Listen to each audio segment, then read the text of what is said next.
Green, we'll go back to keep on this side. Senator Baldwin. Thank you, Madam Chair.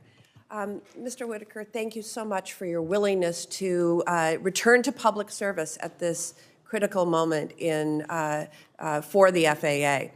I wanted to ask you about the agency's ongoing efforts to support airports in their transition away from firefighting foams that contain PFAS.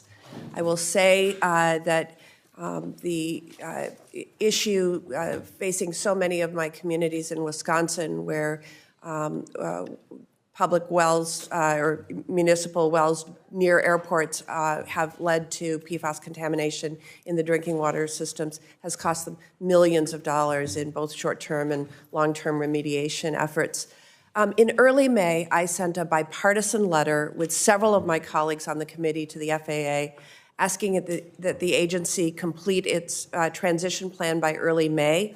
And I'm encouraged to note that that transition plan was completed and the very first PFAS-free foam was approved by the FAA last month.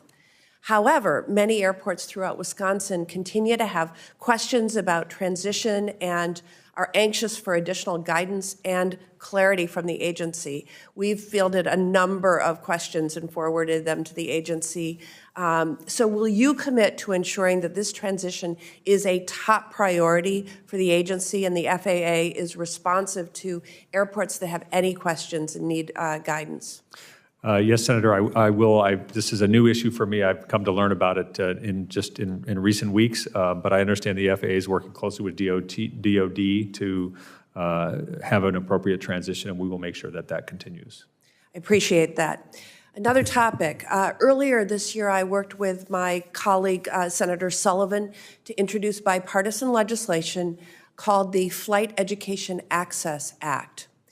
This would ensure the pilot profession is accessible to more people by raising the amount of federal student loans available. It's a more costly educational program.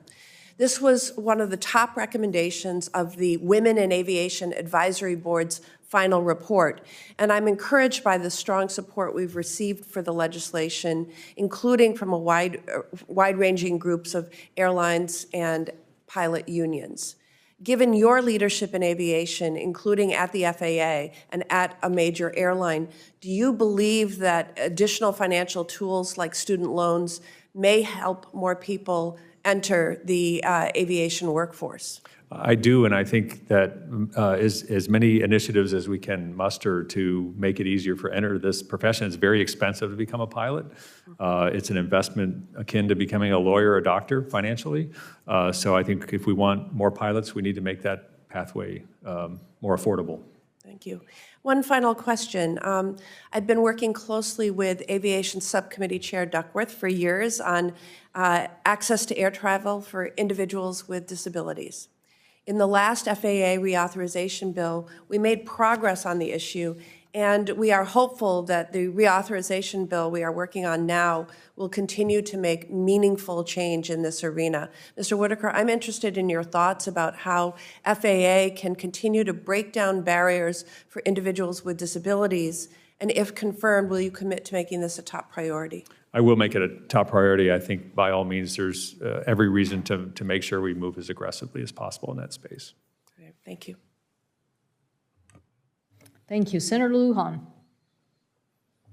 Madam Chair, thank you very much. I believe that Senator Hickenlooper is going to be next. I'm more